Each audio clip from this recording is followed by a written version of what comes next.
Hello dear friends and student, हम हैं S pro classes जो दे सफलता की एस% गारंटी। तो आज हम लेकर आए हैं ग्रामीण परिवेश का दूसरा चैप्टर का दूसरा वीडियो, एग्रीकल्चर कृषि में हम पहले वीडियो में पढ़ चुके हैं फसल उत्पादन के बारे में, जो हमारी फसल कितनी फसल होती हैं, रबी की फसल, खरीफ की फसल और जायद की फसल। और उसमें हमने एक और बहुत महत्वपूर्ण टॉपिक पढ़ा था, फसल चक्र यानी क्रॉप रोटेशन।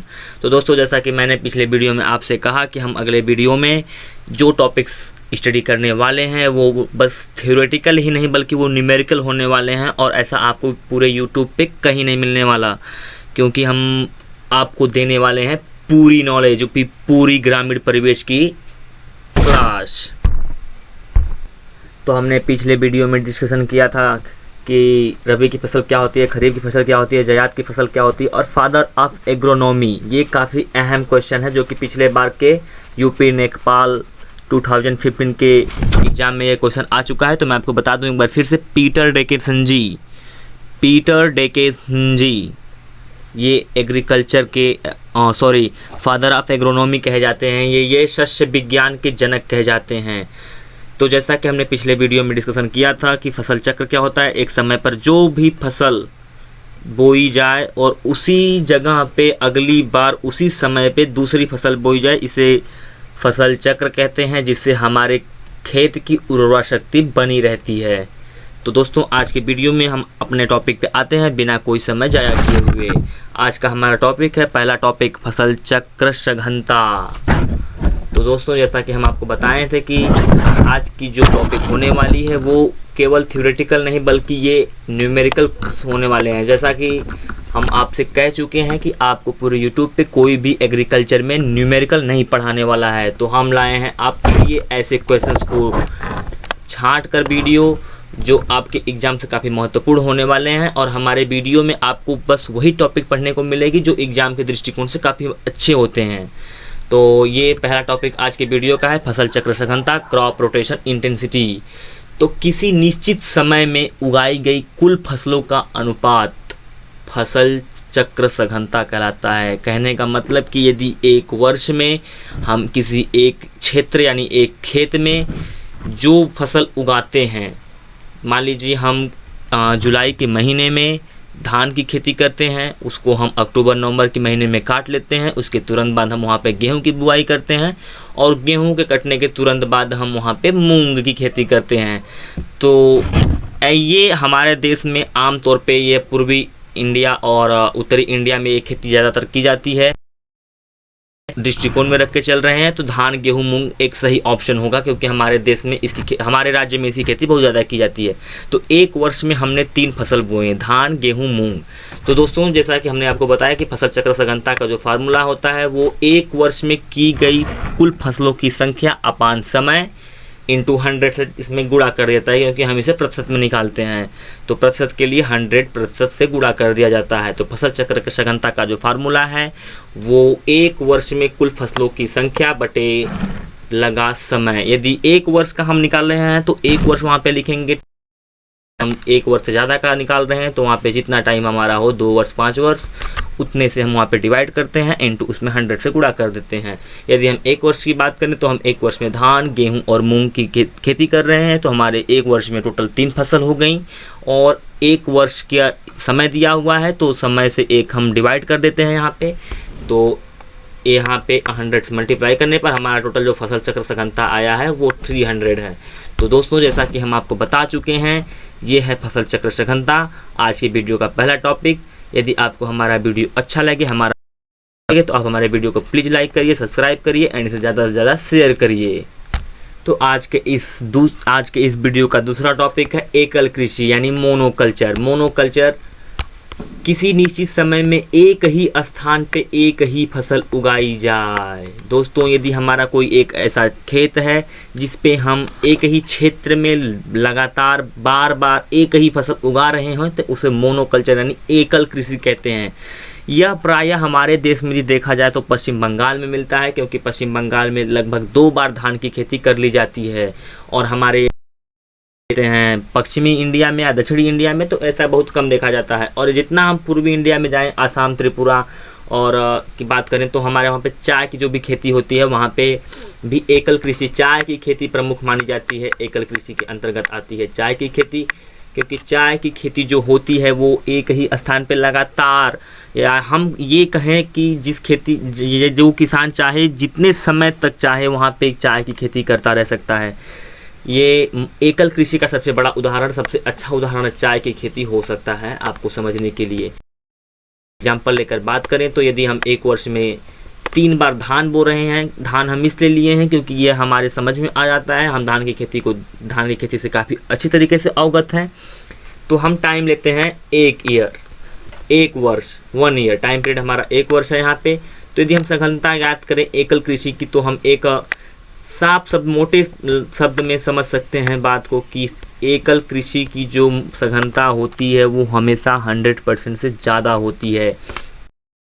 हम एक वर्ष में एक ही फसल लगभग 3 बार उगाएंगे, 2 बार उगाएंगे, 1 बार भी उगाते हैं तो 100% आता है, क्योंकि सघनता का फार्मूला होता है जैसा कि हम आपको पहले बता चुके हैं कि टोटल उगाई गई फसलों की संख्या अपान लगा समय इंटू 100। तो यदि हम एक भी फसल उगाते हैं एक वर्ष में तो हमारा 1/1 इंटू 100 आता है, जिससे हमारा सघनता 100% निकल के आता है। और हम यहाँ पे एग्जाम्पल लिए हैं 3 फसल धान की खेती को 3 में, तो 3 बार हम धान की खेती कर रहे हैं तो हमारा यहाँ पे 3/1 यानी टाइम पीरियड हमारा, और 100 से मल्टीप्लाई कर रहे हैं क्योंकि यहाँ पे हमें प्रतिशत में ज्ञात करना होता है सघनता को।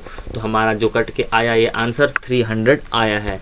तो जैसा दोस्तों हम आपको बता चुके हैं कि ये जो ग्रामीण परिवेश एक ऐसा सब्जेक्ट है जिसको हम बस एजुकेशन के तौर पे ना पढ़ें, शिक्षा के तौर पे यदि हम इसे ना लें तो हमारे लिए काफ़ी फायदेमंद होने वाला है। इसको हम नॉलेज की पर्पज़ से इसे हम लें, ज्ञान के दृष्टिकोण से, क्योंकि ग्रामीण परिवेश यदि हम एक ग्राम में निवास कर रहे हैं, यदि हम किसी ऐसे जगह पर निवास कर रहे हैं जहां से हमारा कोई कांटेक्ट गांव से हो, तो हमें गांव के बारे में जानना काफ़ी आवश्यक होता है कि गांव के लोगों का क्या नियम है, कैसे वो रहन सहन करते हैं, क्या कृषि उनकी है, क्या उनका सिस्टम है।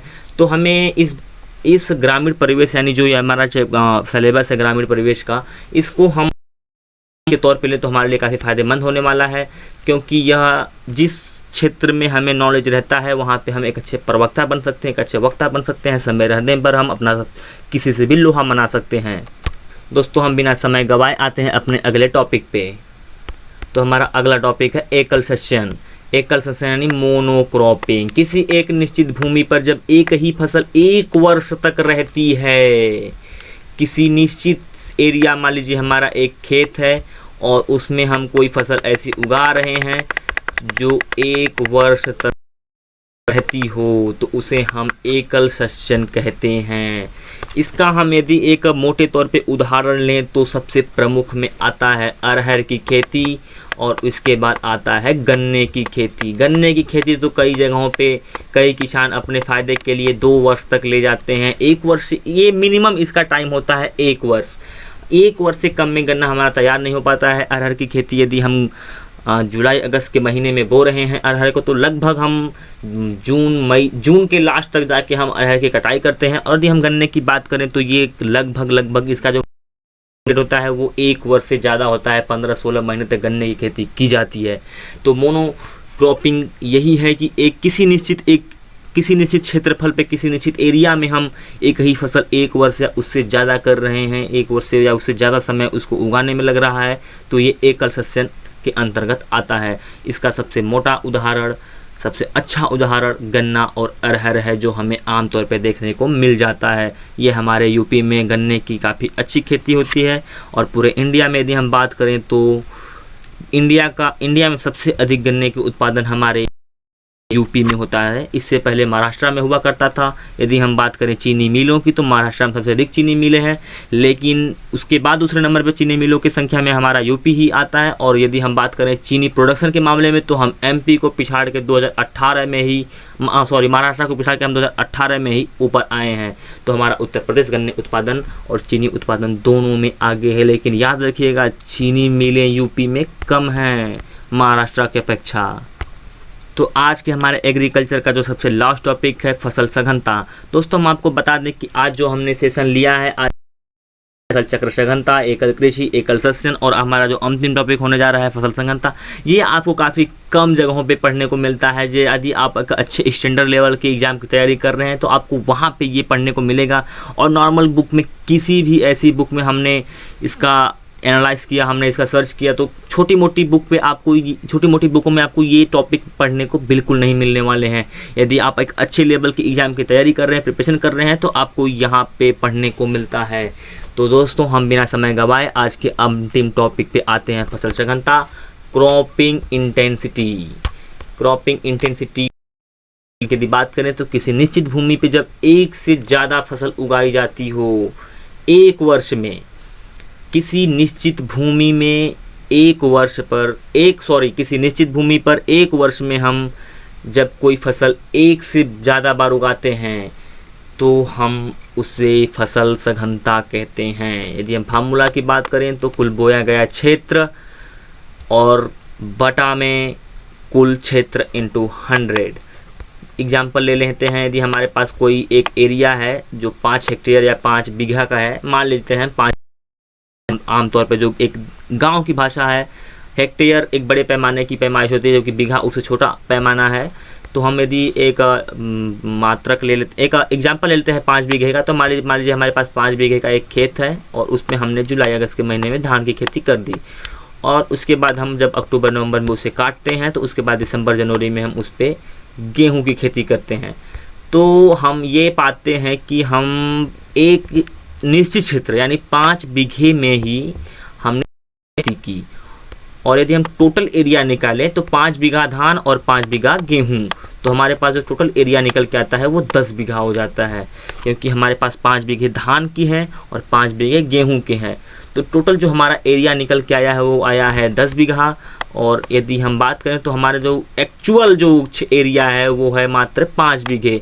तो हम फार्मूला जैसा कि कुल बोया गया क्षेत्र अपान कुल क्षेत्र हमारा जो निकल के आया है वो 10 बीघा आया है, और जो हमारा एक्चुअल या फिर कुल क्षेत्र है वो 5 बीघा है। तो इसको हम यहाँ पे कट करते हैं तो आता है 2, और 100 से डिवाइड कर देते हैं तो आ जाता है हमारा 200%। तो जो हमारा फसल सघनता है वो निकल के आया 200%। तो दोस्तों, आज का हमारा यहीं पे वीडियो समाप्त होता है। इसके बाद हम डिस्कशन करेंगे भारत के प्रमुख खाद्यान्नों के बारे में, जो हमारा